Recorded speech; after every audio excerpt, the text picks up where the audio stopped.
Comment लगाओ यार।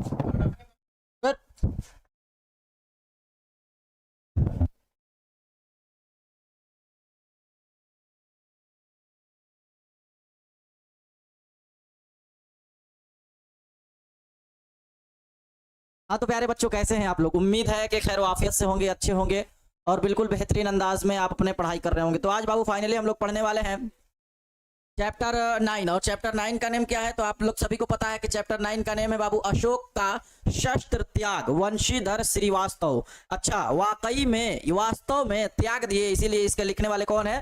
वंशीधर श्रीवास्तव। तो यहाँ से ट्रिक लगा लेंगे आप लोग कि अच्छा सच में, वास्तव में, तो इस तरह से आप लोग इसको याद करवाए थे, याद हो गया था। आज जो हम लोग चैप्टर पढ़ेंगे बहुत ही बेहतरीन चैप्टर है अशोक का शस्त्र त्याग, और बहुत ही मजा भी आने वाला है। आपको क्लियर है? एक बार सभी लोग बताएंगे कि आवाज वगैरह सब क्लियर है, तो सभी लोग एक बार लिख देंगे यस सर, यस सर। आगे की ओर हम लोग कंटिन्यू पढ़ेंगे। जरा जरा जल्दी से बताइएगा कि क्लियर है आवाज या सभी चीजें क्लियर है। तो एक बार सभी लोग लिखेंगे यस सर, यस सर। तो हम लोग कंटिन्यू आगे की ओर बढ़ेंगे। और आज हम लोग चैप्टर जो है बाबू आपके पढ़ेंगे चैप्टर 9 पढ़ेंगे, है ना। कल एक बच्चा कह रहा था पढ़ाते दौरान बीच में कि सर कौन सा पाठ पढ़ा रहे हैं, तो पाठ आज 9 पढ़ा रहे हैं। अब उसको लिखा जाए इसे पाठ, चैप्टर को हिंदी में पाठ कहते हैं, तब वो समझेगा कि सर पाठ 9 पढ़ा रहे हैं। वैसे नहीं करो। यस सर जी, ठीक है ठीक है, यस सर। चलिए क्लियर है, किसी तरह कोई दिक्कत नहीं है, कोई परेशानी नहीं है। तो हम लोग कंटिन्यू करेंगे। और आज जो हम लोग पढ़ेंगे बहुत ही अच्छा चैप्टर है और मजा भी आएगा। क्लियर है? हाँ सर, कौन सा पाठ पढ़ा रहे हैं? फिर आ गया, फिर आ गया। बड़ी मार पीटेंगे तुम लोगों को। तो चलो देखो, आज हम लोग शुरुआत करेंगे इस चैप्टर को बाबू। ये चैप्टर बहुत ही एक ऐसा चैप्टर जिसमें आपको अच्छा लगेगा, है ना। आप जान रहे हैं कि पार्ट 9 है अशोक का शस्त्र त्याग, और इसको याद भी करवाए थे। रचनाकार वंशीधर और श्रीवास्तव। यहाँ लग रहा है लिखा, यहाँ देखो, यहाँ लिखा गया, यहाँ इधर आ गया है, वंशीधर श्रीवास्तव हो जाएंगे। विधा में क्या है? तो एकांकी है। क्लियर है? किसी तरह कोई दिक्कत नहीं है, समझ में सारा चीज आ रहा है। तो आगे हम लोग कंटिन्यू करते जाएंगे। क्या लिखा है वो बाबू? ये लिखा है वंशीधर श्रीवास्तव रचित एकांकी। एकांकी कह सकते एक तरह से आप नाटक को, है ना। एकांकी किस को कह सकते एक तरह से नाटक को। अशोक का शस्त्र त्याग, शस्त्र कह सकते हैं बाबू वैसा चीज, जैसे अभी हम आपको एक चीज बताते ना, कोई भी चीज पढ़ने के लिए आपको शब्दार्थ पूछा जाएगा, है ना। शब्दार्थ आपसे पूछा ही जाएगा। रुकिए, पहले आपको वो भी चीजें जो है ना क्लियर हम कर देते हैं, ताकि किसी तरह कोई दिक्कत ना हो। और वो लाए हैं, पहले आपको वही चीज हम दिखा देते हैं ना। पहले वही चीजें हम आपको क्लियर दिखा के समझा के बता देते हैं थोड़ा सा, तब आपको समझ में अच्छा से आ जाएगा, है ना। क्लियर है? किस तरह का दिक्कत नहीं है। तो 1 मिनट यहाँ ध्यान दीजिए, है ना। 1 मिनट यहाँ ध्यान देंगे तो बहुत अच्छा से आप लोग समझ जाएंगे। क्लियर है ना? चलिए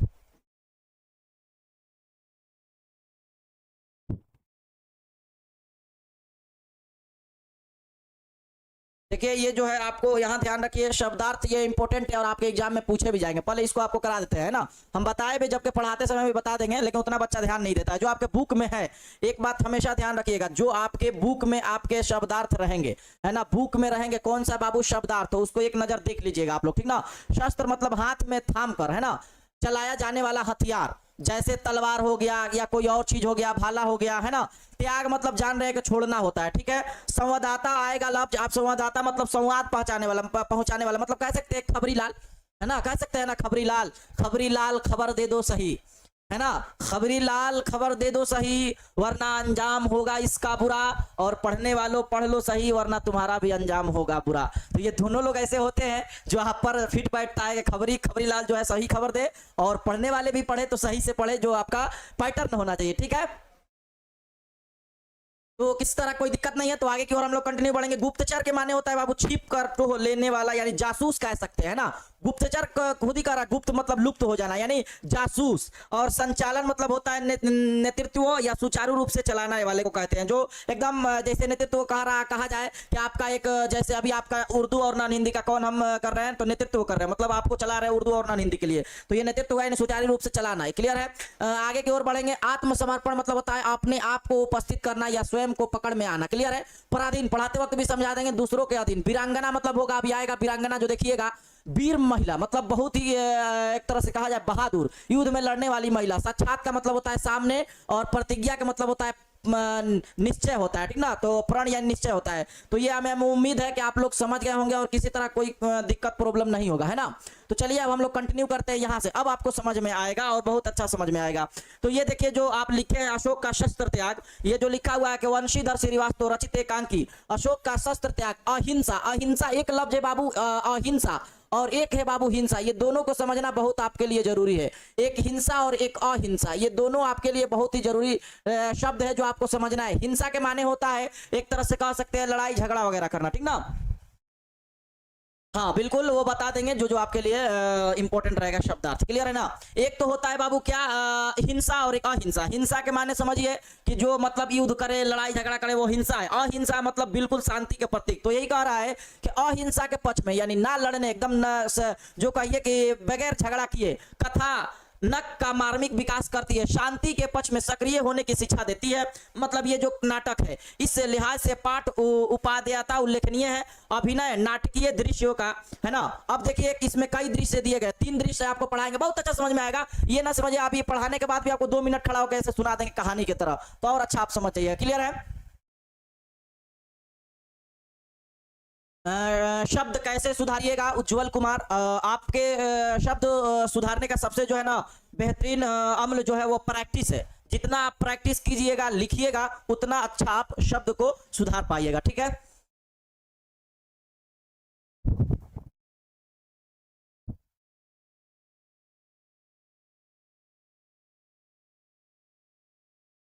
तो उस पर चर्चा ही नहीं करेंगे नाजरीन परवीन, चलो नहीं तो फिर बच्चा उधर से शुरू करेगा। तो देखो बाबू इसमें 3 दृश्य होगा, आप बहुत अच्छा समझ में आएगा। तो ये समझ गए, सबसे पहले समझे चाहे नहीं समझे आप हमसे समझो। ये जो आपके नाटक है, एक ऐसा नाटक जिसमें आपको हिंसा को छोड़कर अहिंसा की ओर बढ़ने की आपको एक तरह से तलकीन देता है। मतलब कि आपको हिंसा नहीं करना है, बल्कि हिंसा ना करके अहिंसा पे रहना है। मतलब झगड़ा लड़ाई को छोड़कर शांति की ओर लौटना है, क्लियर है। राइटर ट्रिक वाला वीडियो जल्दी बना देंगे, क्लियर है ना।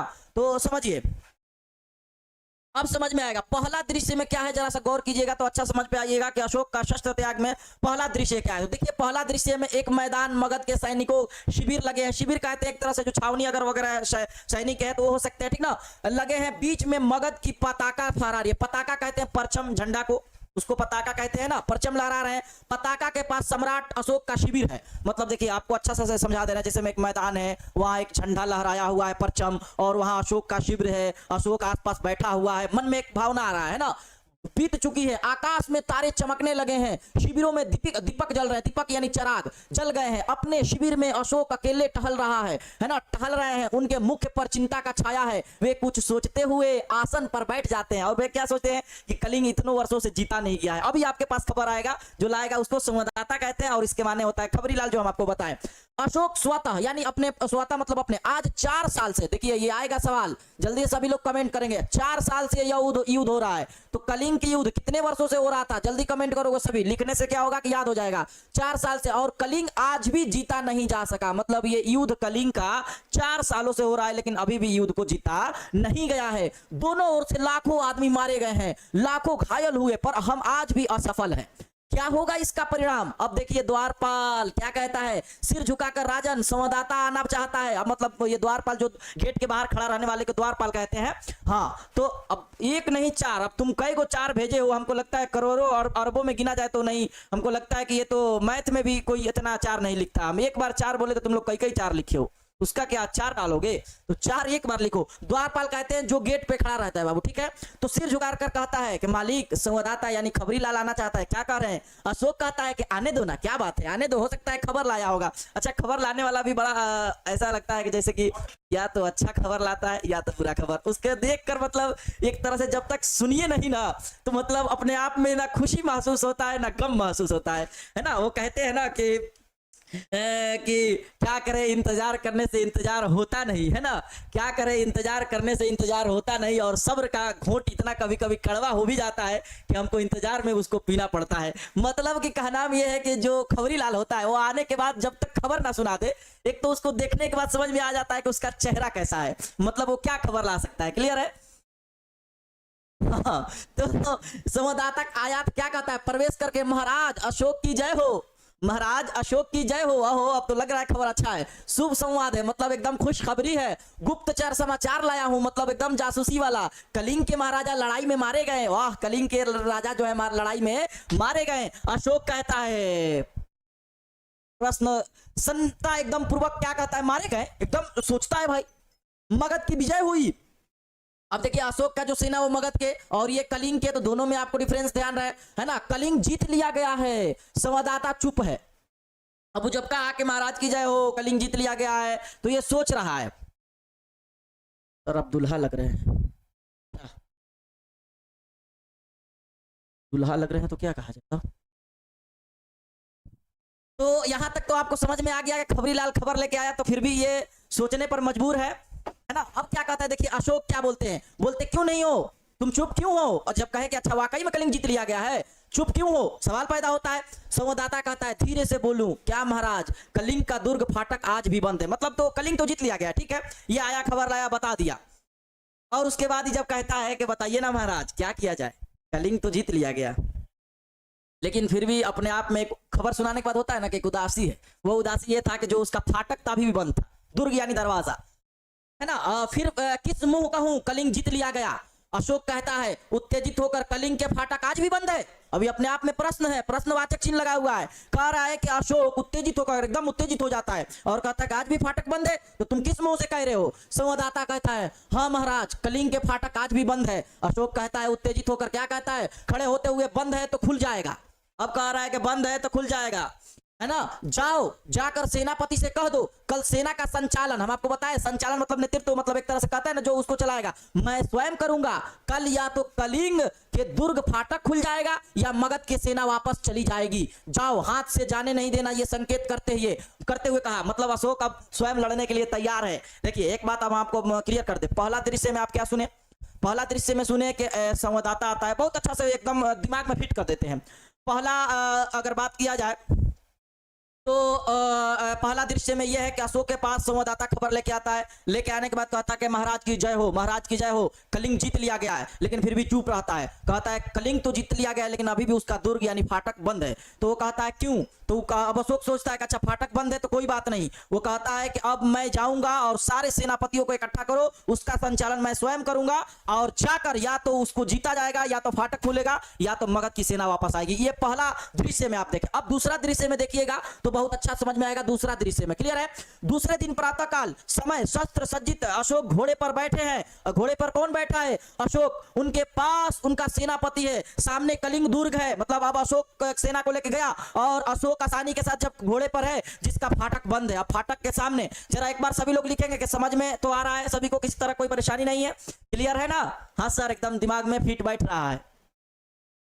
अब सुनिए जरा, आगे की ओर बढ़ते हैं। अब सामने खड़ा है अशोक फाटक के सामने। मेरे वीर सैनिकों, आज 4 साल से युद्ध हो रहा है, फिर भी हम इस कलिंग को जीत नहीं पाए हैं। उसके किसी दुर्ग पर मगध का पताका नहीं फहरा रही है। कलिंग के महाराज मारे गए हैं, उनके सेनापति पहले ही कैद हो चुके हैं, फिर भी कलिंग आत्मसमर्पण नहीं कर पा रहा है। मतलब अपने आप को दूसरे के हवाले नहीं करा। अब अशोक अपने सैनिकों को बैठाया है और कह रहा है कि देखो भाइयों, आज मगध के सेनाओं, अब अशोक अपने आप में उन लोगों में वीरता लाता है, कहता है कि ऐसी ऐसी बात है और ऐसा बात है तो क्या किया जाए। तो कहता है क्या कि वो ये कहता है कि सेनाओं को तो जीत लिए गए हैं, अब ये फाटक बंद है उसको भी हम लोग को खुलवाना है, अपने आप से समर्पण करवाना है। तो ये अब अशोक खड़ा है फाटक के बाहर। उसके बाद कह रहा है कि आओ, आज हम अपनी मातृभूमि की शपथ लेकर प्रण कर रहे हैं, यानी कसम एक तरह से खा रहे हैं कि हम कलिंग के दुर्ग पर अधिकार कर लेंगे, है ना, अधिकार कर लेंगे, यानी अपना कब्जा जमा लेंगे और सदा के लिए मृत्यु के गोद में सो जाएंगे। मृत्यु के गोद में क्या करेंगे, सो जाएंगे। अब देखिए सब सैनिक, अब यहां से सुनिएगा, सब सैनिक तलवार खींचकर मगध की जय, सम्राट की जय, होता है ना मोटिवेट करने के बाद। अब हम खड़ा हो गए बच्चों को लेके, कहेंगे ना आज जो है ना हिंदी का क्लास होना चाहिए और हम आपका नेतृत्व कर रहे हैं और आप पीछे से कह रहे हैं कि हाँ बिल्कुल होना चाहिए। ऐसे ही अशोक के सैनिक सब झंडे फहराने लगे और कहने लगे सम्राट अशोक की जय हो। सहरसा दुर्ग के फाटक खुल जाता है। सब आश्चर्य से इधर उधर देखने लगते हैं। उनका जो है तलवारें खींची के खींची रह जाती है। शस्त्र सज्जित स्त्रियों के विशाल सेना बाहर निकलने लगती है। जब वो लोग फाटक के बाहर हैं और अशोक जब देखता है और उसकी सेना के वीरांगना, एक तरह से बहादुर स्त्रियों का सेना जब बाहर निकलती है तो चौंक जाते हैं वो लोग, है ना। फिर क्या कर रहा होता है, देखिए सेना के आगे पुरुष भेष में एक वीरांगना, वीरांगना कहते हैं वीर महिला को, हम बताए ना, जो सैनिकों के भेष में साक्षात यानी उसके सामने, साक्षात यानी उसके सामने हम बताए भी, चंडी सी दिखाई देती, यह कलिंग महाराज की कन्या पद्मा है। अब जो ये कलिंग तुम लोग कब से देख रहे हो, 4 साल से जिसका युद्ध चल रहा था, और ये इसकी महाराज की कन्या का नाम क्या था, जल्दी से सभी लोग कमेंट करेंगे। कन्या का नाम क्या था? पद्मा। क्या नाम था कन्या का? कन्या का नाम क्या था? पद्मा। क्या नाम था बाबू? कन्या का नाम क्या था? पद्मा। क्लियर है? अब समझ में आ गया? तो यहां तक तो समझिए। अब स्त्रियों की जो है ना सेना अशोक की सेना से पूछ कर रुक जाती है, और अशोक के सिपाही मंत्र मुग्ध से देखते ही रह जाते हैं। अशोक भी चकित रह जाता है। अब देखिए पद्मा क्या कहती है उसकी कलिंग की जो है ना एक कन्या है ना, कलिंग महाराज की, आगे बढ़कर अपनी सेना से, बहनों तुम, अब देखो जैसे अशोक अपने सेना के लिए कह रहा था, अब पद्मा अपने सेना से कह रही है कि तुम वीर कन्या हो, तुम वीर भागनी हो और वीर पत्नी हो, मुझे तुमसे कुछ नहीं कहना है। जिस सेना ने तुम्हारे पिता, भाई, पुत्र और पति की हत्या की है वह तुम्हारे सामने खड़ी है। अब ये पद्मा जो है कलिंग की महारानी, वो कह रही है उन लोगों से कि देखो जो लोग तुम्हारे माता पिता बहनों को मारे हैं, वो एक सेना अब खड़ी है, डरना नहीं है, एकदम लड़ना है। और यही जो है यहाँ पद्मा जो है सेना का नेतृत्व कर रही है, वहां अशोक कर रहा था। तो ये तो समझ में आ गया क्लियर कि अशोक जिस तरह से मोटिवेट किया अपने सेना को, इस तरह से पद्मा भी कह रही है कि देखो बहनियों, तुम्हारे माँ बाप भाई बहन को जिस तरह से ये लोग मारे हैं, हम लोग भी आज उसको बदला लेंगे। आज उसी के तुम्हें लोहा सेना है ना है, तुम प्रण करो, यानी एक तरह से कसम खाओ कि जननी जन्म भूमि को परिधान होते देखने से पहले तुम सदा के जो लिए ना अपनी आंखें बंद कर लोगी। मतलब तुम एकदम त्याग ले लो कि ये सेना को यहां से हम लोग जाने नहीं देंगे, या तो प्राण दे देंगे या तो प्राण ले लेंगे। अब आगे समझिए, स्वतः यह कौन है? क्या साक्षात दुर्गा कलिंग की रक्षा करने के लिए युद्ध भूमि में उतर आई है? अशोक कहता है कि इतना स्त्रियों का सेना, आखिर ये कौन है? ये युद्ध लड़ने के लिए आई है? अशोक चकित रह जाता है। अब शेष सैनिक भी सभी स्त्रियां हैं, क्या स्त्रियों से भी युद्ध करना होगा? अब अशोक सोच में पड़ गया है। अब अशोक सोच में पड़ गया है कि क्या स्त्रियों से भी युद्ध करेंगे? क्या अशोक का स्त्रियों का भी वध करना होगा? ना, मैं स्त्री वध नहीं करूंगा। यही है अशोक का शस्त्र त्याग, यानी हथियार को डाल देना। शस्त्र मतलब हाथ में लेकर चलाने वाले कोई हथियार, और कह रहा है कि मैं स्त्री वध नहीं करूंगा, यानी स्त्री से युद्ध नहीं करूंगा। अब देखिए, मुझे विजयी नहीं चाहिए। अच्छा, क्यों नहीं करेंगे युद्ध? जरा सुनिएगा। मैं यह पाप नहीं करूंगा, मैं शस्त्र नहीं चलाऊंगा, यानी कोई तलवार कोई भाला स्त्रियों के खिलाफ प्रकट नहीं करूंगा। सैनिक स्त्रियों पर हाथ ना उठाना। सैनिक को भी अशोक बोल देता है कि देखो अब तुम लोगों को भी जो है ना उठाना नहीं है। आगे बढ़कर तुम कौन हो? देवी। अशोक कहता है कि अब बताओ देवी तुम कौन हो? पूछता है।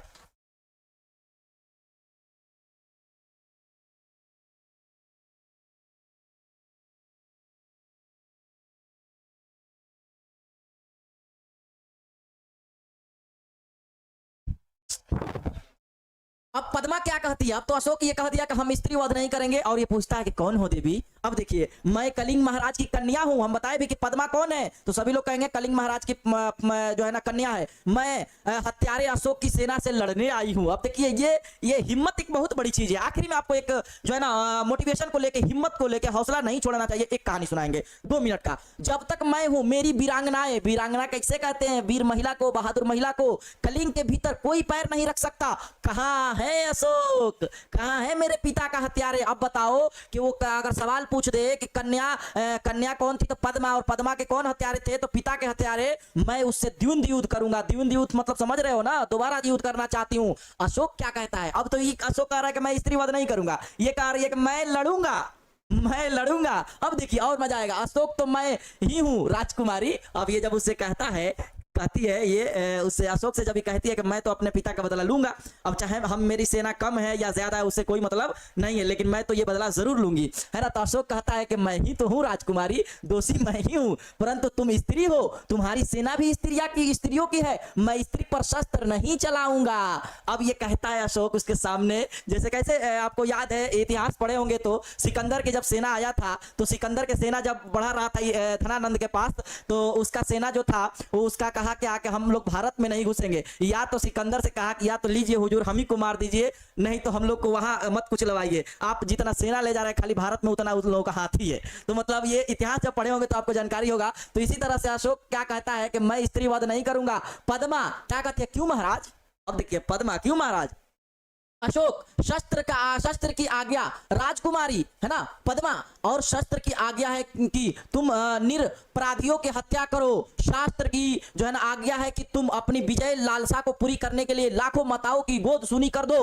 अब ये कहता है कि तुम शास्त्र में बड़ा पढ़ते हो ना, इतना दिन से तुम कत्लो गारत करते आए हो, अब लो तुम करो। लाखों स्त्रियों की मांग की सिंदूर पोंछ दो, फूंक दो उसकी शस्त्र को जो तुम्हें सिखाता है। तुम त्योहार हो, मैं अपनी बलि चढ़ाकर तुम्हारी खून की है ना प्यास बुझाने आई हूं। अब ये मान नहीं रही है, वो कह रहे अशोक हम नहीं लड़ेंगे, कह रहे कि नहीं अब लड़ना होगा, हम लड़ेंगे, है ना। अब देखिए अपने सिपाहियों से कहो कि तलवार उठाए। कलिंग की स्त्रियां तुमसे कुछ जो है ना एक तरह से कुछ नहीं चाहती है, केवल युद्ध चाहती है। अशोक का सिर झुका लेते हैं। और पद्मा, पद्मा क्यों सिर क्यों झुका लिया महाराज? मैं युद्ध चाहती हूं, केवल आज आपके भीषण युद्ध के पूर्ण हित हुति में होगी। मतलब अब देखो, अब तुमको अच्छा से बता दे, अशोक कह रहा है कि मैं युद्ध नहीं लड़ूंगा, स्त्रीवध नहीं करूंगा, लेकिन ये कह रही है कि मैं स्त्रीवध करूंगा, मैं युद्ध लड़ूंगा। क्योंकि इतने दिनों से आप अगर गोद सुना करते आए हैं तो लीजिए, और कुछ स्त्रियां बची है उन लोगों का भी हत्या कर दीजिए, लेकिन कह रहे कि मैं स्त्रीवध नहीं करूंगा। अब मैटर यही चल रहा है। अब देखो अशोक क्या कर रहा है, बहुत हो चुका राजकुमारी, मैं युद्ध अब नहीं करूंगा। ये बार बार रट्टा कर रहा है कि मैं युद्ध नहीं करूंगा, कभी युद्ध नहीं करूंगा। तलवार नीचे फेंक देता है। अब देखिए अशोक किसके सामने तलवार फेंक देता है।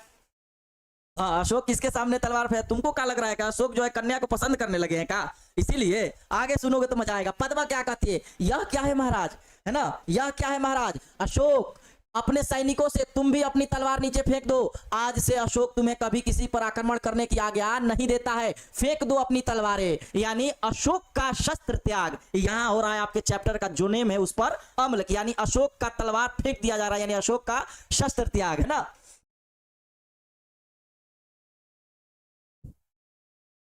अब सुनिए आगे बढ़ते हैं। सभी सैनिकों के अपनी अपनी जो है ना तलवारें फेंक देते हैं। पद्मा क्या कहती है आगे बढ़कर, मैं भुलावे में नहीं आ सकती महाराज, मैं तुमसे युद्ध करूंगी। अशोक कह रहा है कि हम युद्ध नहीं करेंगे, वो कह रही है कि नहीं हम युद्ध करेंगे। समझ में तो आ रहा होगा। बच्चे हंस रहे कि सर ये कैसा है, वो कह रही है कि युद्ध करेंगे, वो ये अशोक कह रहा है कि हम युद्ध नहीं करेंगे, है ना।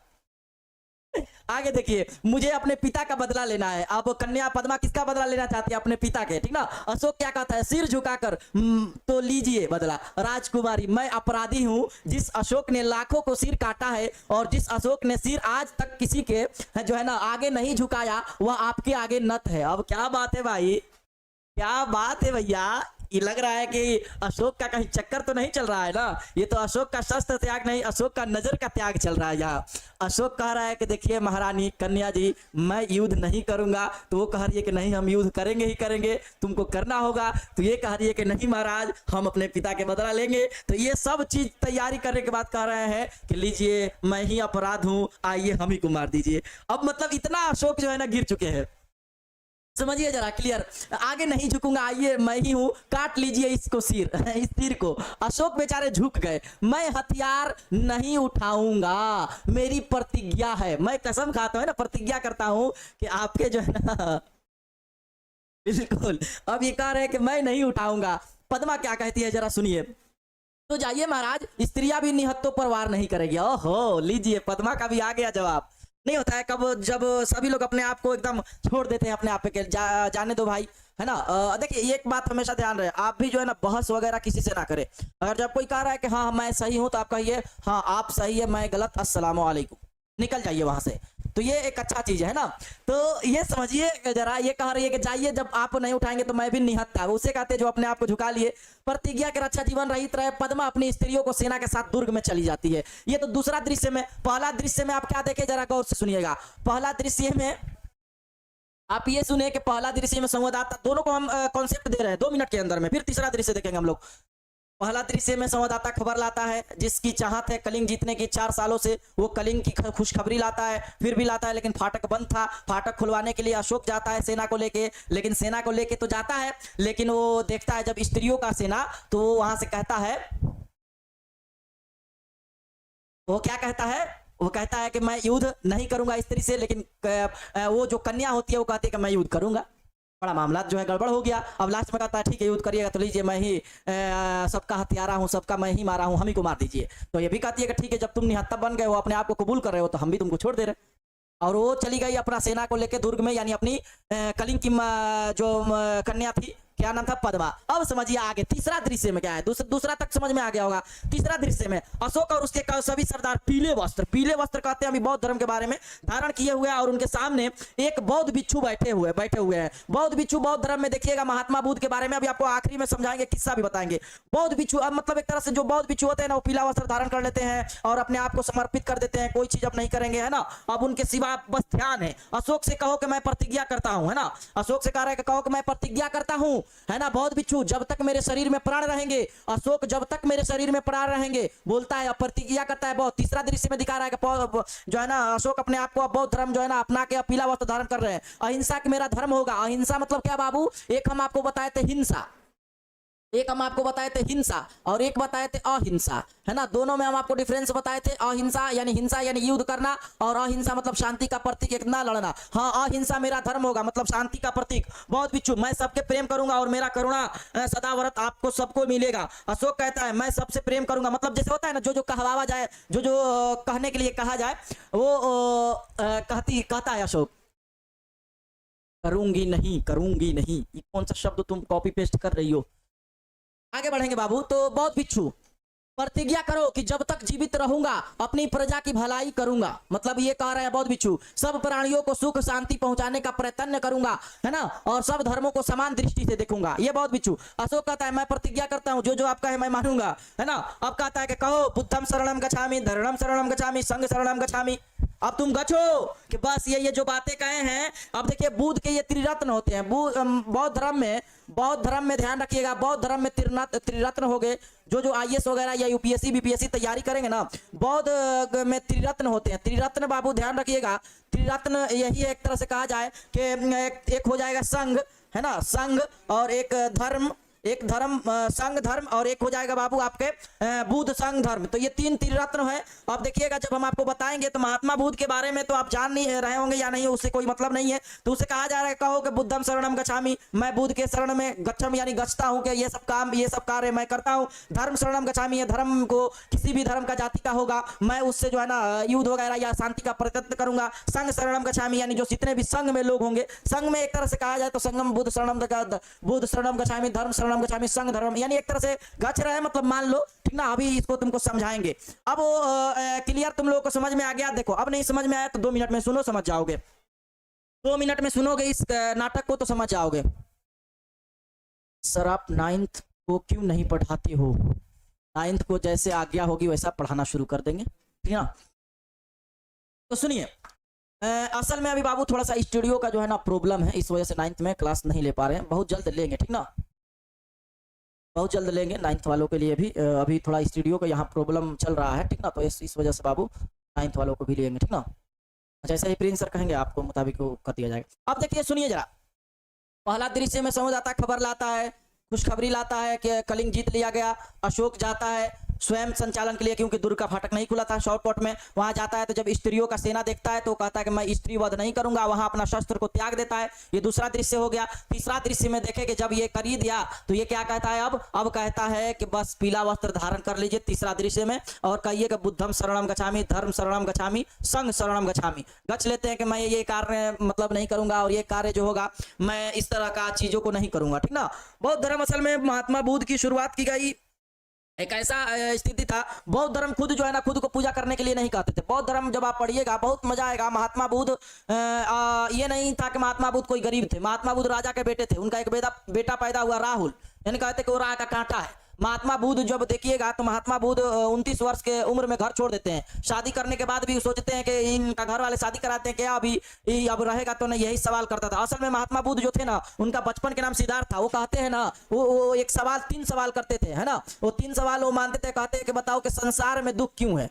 वो इनका यही था, संसार में दुख, संसार में दुख, संसार में दुख की बात करते हैं। फिर कहते हैं कि दुख का कारण क्या है, दुख का, है ना, दुख का एक तरह से कह सकते हैं कारण। और पूछते थे कि इसका नियम है, इसका कारण क्या है ना, उसका कोई बूढ़ा व्यक्ति क्यों बनता है, इस तरह के। अब डिप्ली में जाएंगे तो बहुत आगे चल जाएगा। तो बुद्ध सवाल करते हैं, तो आगे एक बुद्ध के बारे में कहानी सुनाएंगे जो आपको बहुत दिलचस्प लगेगा। तो खैर हम लोग ये तीसरा दृश्य तक आप लोग समझ गए होंगे, उम्मीद है कि शॉर्टकट 2 मिनट में।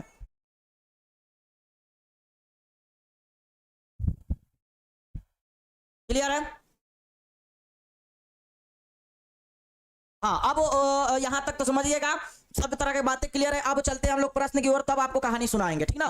अब सुनिए जरा वस्तुनिष्ठ प्रश्न, अब लगा लीजिए, देखते हैं कितने लोग सही लगाते हैं। अशोक का शस्त्र त्याग, शस्त्र मतलब आपको बताए थे, है ना, क्या है, निबंध, निबंध तो नहीं है बाबू, कहानी नहीं है, रेखा चित्र नहीं है, आंसर लगाओगे एकांकी, है ना। तो राइट आंसर जो लोग दे रहे हो सी उनका सही हो जाएगा। क्लियर है? यस सर, ये तो बहुत अच्छी बात है सर। क्लियर है?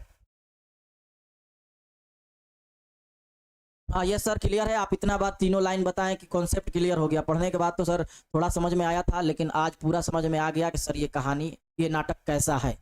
थैंक्स सर इतना अच्छा समझाने के लिए। चलो बाबू, बिल्कुल शुक्रिया। तो क्लियर समझ में आ गया, किस तरह का कोई दिक्कत नहीं है। आगे की ओर बढ़ेंगे बाबू। दूसरा सवाल क्लियर, आपको नाटक समझ में आ गया होगा। दूसरा सवाल क्या है? वंशीधर श्रीवास्तव की रचना। विक्रमशिला तो पापू बिसा हो जाएंगे, अभी आपको ट्रिक वाला जब लाएंगे तो सब क्लियर है। बाल गोविंद भगत जो हो जाएंगे, आपको पता है कौन सा बाल गोविंद भगत? तो राम राम राम वृक्ष बेनीपुरी, करमवीर अयोध्या सिंह उपाध्याय, अशोक का शस्त्र त्याग, ये राइट आंसर हो जाएगा। और आप लोग दे भी रहे हैं।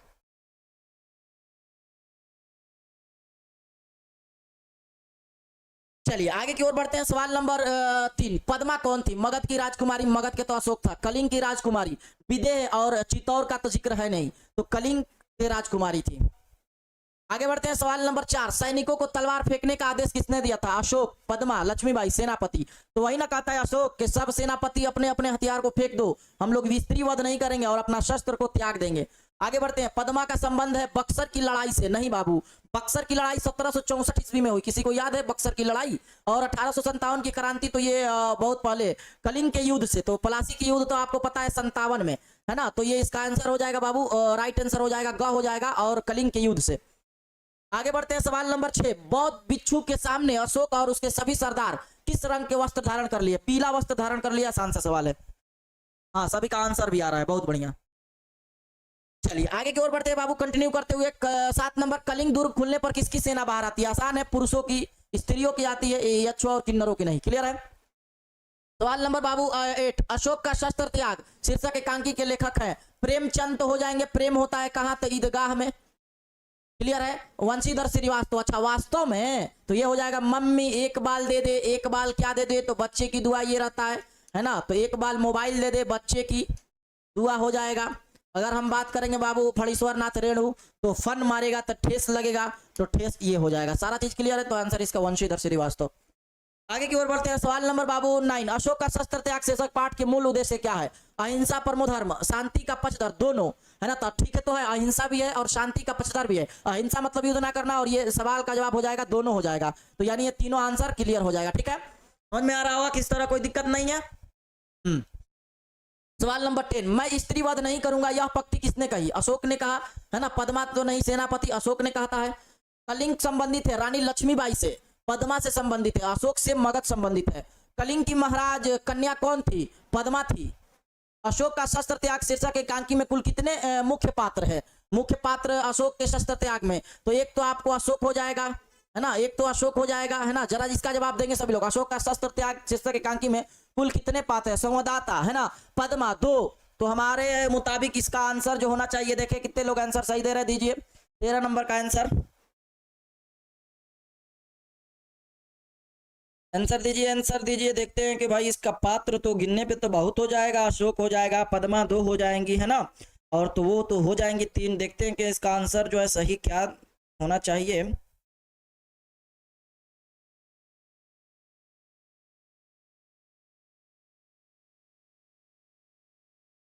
चलिए इसका आंसर 4 होगा बाबू, और 4 आप लोग 4 पे जाइएगा, और 4 सही आंसर हो जाएगा, है ना। 13 नंबर डी, चलो सही दे रहे हो। अशोक का शस्त्र त्याग में किस युद्ध का वर्णन है? स्वतंत्रता संग्राम, ब्रिटिश, प्राचीन काल, बल्कि कलिंग युद्ध के। पद्मा किसका बदला लेना चाहती थी? अपने पिता के। हम आपको समझाए थे, पति के लगा दिया, ठीक, तो पति नहीं होगा, देख के लगाना है, अपने पिता, पति, पिता में समझ में। अहिंसा पक्ष में अपने कथानन की मार्मिक विकास करती है। अशोक का शस्त्र त्याग, बिल्कुल सही जवाब है। हौसले की उड़ान, झांसी की रानी, आगे पढ़ोगे सब। अशोक का कलिंग की राजकुमारी पद्मा पर शस्त्र नहीं चलाते थे क्योंकि वह एक स्त्री थी, है ना। राजकुमारी थी अलग बात है, लेकिन स्त्री, पहले कहा कि स्त्रियों की सेना बाहर निकल रही है। अशोक का शस्त्र त्याग गद की कौन सी विधा है? अशोक का शस्त्र त्याग गद की कौन सी विधा है? तो ये बाबू हो जाएगा, अशोक के शस्त्र त्याग एकांकी हो जाएगा। सम्राट अशोक किसके सामने तलवार नीचे फेंक देता है? तो वो फेंक देता है बाबू पद्मा के सामने फेंक देता है। कलिंग के सेनापति, तो ये सही है ना, सेनापति तो थी, लेकिन पद्मा जो थी सामने थी, साक्षात, है ना। जिस सेना ने तुम्हारे पिता, भाई, पुत्र और पति की हत्या की है वह तुम्हारे सामने खड़ी है। यह किसका कथन है? तो यह सम्राट नहीं अशोक का। पद्मा कहती है अपनी वीरांगनाओं से। अशोक ने किस धर्म को स्वीकार किया? बौद्ध धर्म को स्वीकार किया, है ना। बुद्धम शरणम गच्छामि, है ना, धर्म शरणम गच्छामि, संघ शरणम गच्छामि। गच्छो कि तुम ये काम नहीं करो, पीला वस्त्र धारण करो। अशोक कहाँ के सम्राट थे? मगध के। कलिंग की महाराजकुमारी वो कौन थी? तो कन्या पद्मा थी। कलिंग युद्ध कितने वर्षों तक चलता था? आएगा आंसर 4। आप लोग दिए भी। घोड़े पर पद्मा का सवार शस्त्र किसने फेंका? तो कलिंग के महाराज ने नहीं, मगध का सेनापति अशोक ने। घोड़े पर पद्मा को सवार शस्त्र किसने फेंका? अशोक ने ही फेंका। आगे बढ़ते हैं सवाल। अब प्रश्न ये आ गया आपका, ये प्रश्न देख लीजिए। पद्मा को ललकारने पर भी अशोक ने युद्ध करना स्वीकार क्यों नहीं किया? जाहिर सी बात है, वो चाहता था कि मैं स्त्री वध नहीं करूंगा। स्त्रियों से लड़ाई झगड़ा अच्छी बात नहीं है। वो कहता था कि मेरा जो शस्त्र में जो है एक तरह से अशस्त्र का ज्ञान है, उसको ये नहीं देता है कि तुम जो है लड़ो, और मैं स्त्री वध नहीं करूंगा। ये सब बात लिखिएगा। पद्मा के ललकारने पर भी अशोक युद्ध करना स्वीकार नहीं किया, क्योंकि उसके सामने कलिंग की राजकुमारी पद्मा नेतृत्व में महिलाओं की सेना का मुकाबला करने के लिए खड़ी थी। वही सब बात बनाकर सम्राट अशोक जानते थे कि स्त्रियों से युद्ध करना शस्त्र विरोध है। स्त्रियों की रक्षा करने में अपना धर्म समझते थे, है ना। यदि वे स्त्रियों के साथ युद्ध करते तो उनकी वीरता कलंकित होती। कहते कि देखो नहीं, लड़की से लड़ रहा है, युद्ध कर रहा है ना, बदनामी होता है ना। शस्त्र नियमों यानी उसका जो नियम कानून था अशोक का, वो उल्लंघन होता है। इसी कारण जो है ना, अशोक पद्मा से ललकारने पर भी युद्ध करना स्वीकार नहीं किया। आसान सा सवाल है। दूसरा प्रश्न बाबू, पद्मा को अशोक बदला लेने से अच्छा अवसर था, तब भी उसने अशोक को जीवित क्यों छोड़ दिया? जाहिर सी बात है, अशोक का जीवित इसलिए छोड़ दिया, वो खुदे आके अशोक झुक गया था, वो निहत्था बन गया था। इस वजह से पद्मा कहती है कि मैं क्यों निहत्थे पे युद्ध करूंगा। पद्मा के सामने अशोक नमस्तक थे, खुद कहते थे कि मैं लो जी मार लीजिए। तो उसको जो पहले ही से मर जाए उसको मारने से क्या फायदा। उन्होंने स्त्रियों पर अस्त्र न उठाने का निश्चय कर अपनी तलवार फेंक दी तथा अपने सैनिकों को भी तलवार फेंकने को कहा, आदेश दिया। हथियार फेंकने के बाद सभी निहत्थे हो चुके थे, बगैर हाथ में कुछ किए, है ना। ऐसी स्थिति में भी पद्मा ने अशोक के बदला नहीं लिया, क्योंकि निहत्थे पर वार करना शास्त्र का विरोध है। देखो, शास्त्र में दोनों लोग मारते थे, इसीलिए जो है ना कब से चक्कर चल रहा था कि नहीं युद्ध कीजिए, तो करके ना हम युद्ध नहीं करेंगे। हाँ ठीक है बाबू, क्लियर है, विरोध है। इस प्रकार अपनी वीरता का परिचय देते हुए पद्मा ने अवसर पाकर भी अशोक के जो है ना बदला नहीं लिया और उसे जीवित छोड़ दिया। सवाल नंबर 3, सैनिकों को उत्साहित करने के लिए राजकुमारी पद्मा और सम्राट अशोक द्वारा कही गई बातों की तुलना कीजिए। अब जाहिर सी बात, ये सब बातें तो तुम अपने मन से कर सकते हो कि सैनिक का उत्साहित, राजकुमारी पद्मा, सम्राट अशोक, अशोक द्वारा कही गई बातों। अशोक कहता है कि मैं स्त्री वध नहीं करूंगा, है ना, और वो कहता है कि मैं कभी भी जो शस्त्र जो मेरा है वो कलंकित हो जाएगा, इसलिए मैं स्त्री वध नहीं करूंगा, भले ही विजयी तुम्हारा हो। लेकिन ये सब बातें आप लोग अपने मन से भी डाल सकते हैं ना। क्लियर है, एकांकी का ये तो रूप में नहीं लिखना है, और ये क्लियर हो गया होगा। बाकी सब इसका सवाल जवाब आपको नहीं देखना है, ठीक ना। आपके इसको नहीं देखना है, ये सब जो है पीडीएफ में दे देंगे, पढ़ लीजिएगा। जितना तक हम पढ़ा है उतना तक इंपॉर्टेंट है, बाकी सब अगर पढ़ना चाहेंगे मन से तो पढ़ सकते हैं। अशस्त्र और सशस्त्र में ये एक देख लीजिए जो आपसे पूछा जाएगा, है ना। अशस्त्र का अर्थ होता है जो शस्त्र विहीन हो, मतलब जो अशस्त्र, मतलब एक तरह से कहा जाए कि उसके पास यानी उसके पास कोई ऐसा हथियार नहीं, हम बताए भी पहले भी। और सशस्त्र का अर्थ होता है जो शस्त्र के साथ हो, मतलब जो हथियार के साथ हो। सशस्त्र किसी हत्या कर सकता है, सशस्त्र मतलब समझे जिसके पास हथियार है, अशस्त्र मतलब जिसके पास हथियार नहीं है, सिंपल सा अर्थ है ना। और सशस्त्र वाला किसी को भी मार सकता है, लेकिन अशस्त्र वाला किसी का भी हत्या नहीं कर सकता है, सिंपल डिफरेंस है ना। जबकि अशस्त्र स्वयं मर सकता है, लेकिन किंतु किसी को मार नहीं सकता है। कौन? अशस्त्र वाला और सशस्त्र वाला, दोनों डिफरेंस याद रहे। तो जितना ठीक लगाए हैं कलम से उसको देखिएगा, बाकी जो है ना आपको मन होगा तो 1-2 है वो पढ़ लीजिएगा, ठीक ना। क्लियर हो गया। अब देखिए, बुध के जो बारे में एक कहानी आपसे कहे थे, सुनने के लिए तैयार है ना? तो सुना देंगे, नहीं तो फिर छोड़ देंगे। क्लियर है, लेकिन ज्यादा वक्त हो गया है, 43 मिनट का चैप्टर हो गया है लगभग, तो 1 मिनट लगेगा, सुन लीजिए। देखिए, महात्मा बुद्ध जब ज्ञान प्राप्ति करके आए तो कुछ लोगों का मानना है ना, देखिए गलतफहमी में जो लोग पड़ जाते हैं, है ना, जो लोग कुछ ये मौत का यकीन नहीं मानते हैं कि हमको मरना भी है, जो लोग चाहते हैं कि मरने के बाद कोई जिंदा हो जाता है। तो जब बुद्ध जो है ना एक बार अपने ज्ञान प्राप्ति करके आए तो एक स्त्री का बेटा मर चुका था। जरा सुनिएगा ध्यान से। महात्मा बुद्ध जो थे वो ये सबको बताना चाहते हैं कि देखिए, कर्म के ही प्रति निष्ठा इंसान को इंसानियत सिखाती है, जैसा कर्म कीजिएगा वैसा आपको फल मिलेगा। महात्मा बुद्ध जब आए तो एक बेटा देखा कि मरा हुआ, तो ये औरत जब देखी कि महात्मा बुद्ध ज्ञान की प्राप्ति करके आए हैं तो ये कहने लगी कि मेरा बेटा मर गया है, आप उसे जिंदा कर दीजिए। और ये उनके पास जाती है और रोती है, खूब रोती है, खूब रोती है। तो महात्मा बुद्ध कहते हैं क्या बात है? तो कहती है कि मेरा बेटा मर गया, उसे जिंदा कर दीजिए। अब मरा हुआ व्यक्ति को जिंदा किया जा सकता है? तो वो मानती ही नहीं है। अब लोग उसको समझा रहे हैं कि देखो दुनिया से एक बार जो जा चुके हैं वो जा चुके हैं, अब दोबारा इस दुनिया में वापस नहीं आएंगे। तो वो समझती नहीं है, कहती है कि नहीं महात्मा बुद्ध उसको जिला देंगे। तो महात्मा बुद्ध कहते हैं अच्छा ठीक है आओ। महात्मा बुद्ध बुलाते हैं अपने पास से और उससे कहते हैं कि ठीक है इसको तो जिंदा हो सकती है, कि आपका बेटा जिंदा हो जाएगा, तो मैं कुछ उपाय बताऊंगा जो आप उसे करके आइए तो आपके बेटा जिंदा हो जाएगा। महात्मा बुद्ध उससे कहते हैं कि आपका बेटा जिंदा एक ही शर्त पे होगा, आप जो है ना जाइए अपने मोहल्ला में जो जहां आपका घर है वहां से आप शुरू कीजिए और उसके लिए कुछ कार्यक्रम किया जाएगा, जैसे में जिसको कर्मकांड कहते हैं। कर्मकांड मतलब वो प्रक्रिया जो लंबी तरह से जो है ना लंबी विधियों से किया जाने वाला, एक तरह से कह सकते हैं उसे कर्मकांड कहते हैं। तो कह रहा है कि कुछ करना पड़ेगा, तुम क्या करो ना कि जाओ और एक घर से तुम चावल लेके आओ, कोई भी घर चली जाओ और चावल लेके आओ। हाँ लेकिन एक शर्त है, चावल जब भी मांगना उसको हम लोग छींटेंगे, इस पर तुम्हारा बेटा जिंदा हो जाएगा। तुम पूछ तो लेना कि इस घर से कोई व्यक्ति आज तक मरा है, अगर नहीं मरा है तभी उससे चावल लेके आना, तब तुम्हारा बेटा को हम जिंदा कर देंगे। महात्मा बुद्ध उसको बोले और वो गई, और चूंकि बेटा का लाश था और उसको जिंदा करने की बात थी तो वो गई और हर घर में जाके पूछने, दरवाजा खटखटाती है कि थोड़ा सा चावल दे दीजिए ना। चावल तो ले लेती है, पूछती है कि सुनिए ना कि आपके घर में कोई मरा तो नहीं ना है। तो कहती है कि क्या बताएं बहन, मेरे घर में 4 दिन पहले तो चाचा चले गए, अभी हम लोग उसका जो है ना क्रियाक्रम करके आ रहे हैं। फिर अगला घर जाती है, अगला घर जाती है तो फिर देखती है कि यहाँ कोई उसके यहाँ कोई नाना, कोई दादा, कोई परदादा, कोई बापू, कोई काकी, कोई बच्ची, कोई बच्चा, यानी हर एक घर में गई, उसको एक भी ऐसा घर नहीं मिला जिस घर में किसी का मृत्यु ना हुआ होगा। वो आई महात्मा बुद्ध के पास लौटकर और कही कि महात्मा बुद्ध एक भी हमें घर ऐसा नहीं मिला जिस घर में किसी का मृत्यु ना हुआ हो। वही कहते हैं महात्मा बुद्ध, देखो बच्ची हम आपको यही समझाने की कोशिश कर रहे हैं कि जीवन और मृत्यु ये किसी के हाथ में नहीं है, ये सिर्फ ईश्वर के हाथ में है। अगर कोई व्यक्ति मर गया तो बस वो मर गया, वो दोबारा जिंदा नहीं हो सकता है। अब आप इतना घर जब वो औरत देखी तो उसके अंदर सब्र हो गया, क्योंकि उससे जवान जवान बेटे, जवान जवान पति मरे जब उसको सुनने में आई तो वो चौंक गई और अपने आप को अंदर सब्र पैदा हुआ उसको, और वो समझ गई कि मेरा भी बेटा जो है ना प्यारा हो गया, आत्मा जो है ना परमात्मा से जा मिली। जैसे बाल गोविंद कहते हैं ना भगत कि उनका जवान बेटा मर गया। मतलब कि एक ऐसा दुख और एक ऐसा चीज है बाबू जो जिंदगी में समझिए किसी के साथ भी हो सकते हैं, घर के परिवार के मेंबर हर एक चीज है। ऐसे तो दुआ है कि अल्लाह ताला से सभी के घर में माँ बहने, बेटी बाप भाई बहन सभी लोग सलामत रहे, ऐसा कोई चीज ना हो। लेकिन मौत मृत्यु एक ऐसी चीज है बाबू जो सबको एक ना एक दिन मरना है, और मर जाना है, यकीन मानिए मर जाइएगा, जिंदा करने का कोई उपाय नहीं है। तो महात्मा बुद्ध उस औरत से कहे कि देखो बच्ची ये ऐसा कोई तुम्हारे पास मंत्र, कोई जादू टोना, कोई बाबा, कोई ढोंगी, ये सब कुछ काम पे विश्वास मत करो, बल्कि एक बार जो मर गया सो मर गया, मृत्यु हो गया तो हो गया, अब तुम्हारा ये बेटा जिंदा होने वाला नहीं है, और जाओ इसको ले जाओ, अगला जो कार्यक्रम है उसको बजा लाओ। तो इसे सीखने को आपको ये मिला कि एक तो ढोंगी ये वो फलान ढिकान से बचना है, अगर आप बीमार है तो दवा खाइए ठीक हो जाइएगा, है ना, अलग अलग चीजों से अलग अलग प्रक्रिया से बचिए, है ना, और नमाज को 5 वक्त का नमाज पाबंदी के साथ पढ़ा कीजिए, है ना, ये समझने की कोशिश करना है। और प्लस में ईमानदारी के साथ रहिए, चोरी ना कीजिए, झूठ ना बोलिए, किसी का दिल न दुखाइए, है ना, जीवन जीजिए तो हर जीवन में सोचिए कि हमसे सभी लोग खुश रहे। ऐसे तो सभी लोग को राजी आप रख नहीं सकते, लेकिन फिर भी जितना हो सके आप उसे खुश रखें। क्लियर है? तो हमें उम्मीद है कि ये कहानी भी आप 2-3 मिनट का समझ पाए होंगे और किसी तरह का कोई दिक्कत नहीं हुआ होगा और बेहतरीन अंदाज में सब चीजें क्लियर हो गया होगा। ठीक है,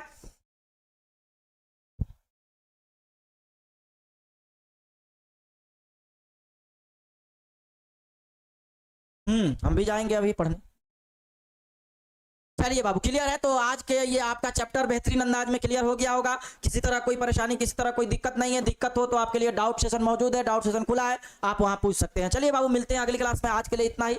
अपने अपने पढ़ाइयों में एकदम मुस्कुराते रहिए, हंसते रहिए और एकदम सीरियसली होकर पढ़ाई पढ़िए, और बिल्कुल ऐसा पढ़िए जैसे कि आप एक आने वाले आपका कल एग्जाम है, इस तरह से तैयारी करें। नहीं आज कोई टी शर्ट पे चर्चा ही नहीं करेंगे, नहीं तो तुम लोग को देख तो रहे हैं मार भरे हो कि सर आज बदल के आए हैं, बड़ी अच्छा लग रहा है, ये वो, हम चर्चा ही नहीं करेंगे। अब तो खत्म हो गया क्लास, अब तो कोई फायदा भी नहीं है। ठीक है, तो इसीलिए चर्चा भी नहीं करें, जबकि देख रहे थे कब से कह रहे हो गुरु जी है ना, लेकिन नहीं गुरु जी आप बोलवे नहीं करेंगे इस बारे में, 2-3 मिनट निकल जाएगा, जैसे कल तुम लोग निकाल दी टी शर्ट करके। तो चलो मिलते हैं बाबू अगली क्लास में, आज के लिए इतना ही, है ना। ध्यान से पढ़ते रहिए, अपना ख्याल रखिए, है ना, दुआ है कि अल्लाह ताला से आप सलामत रहिए। चलिए मिलते हैं अगली क्लास में।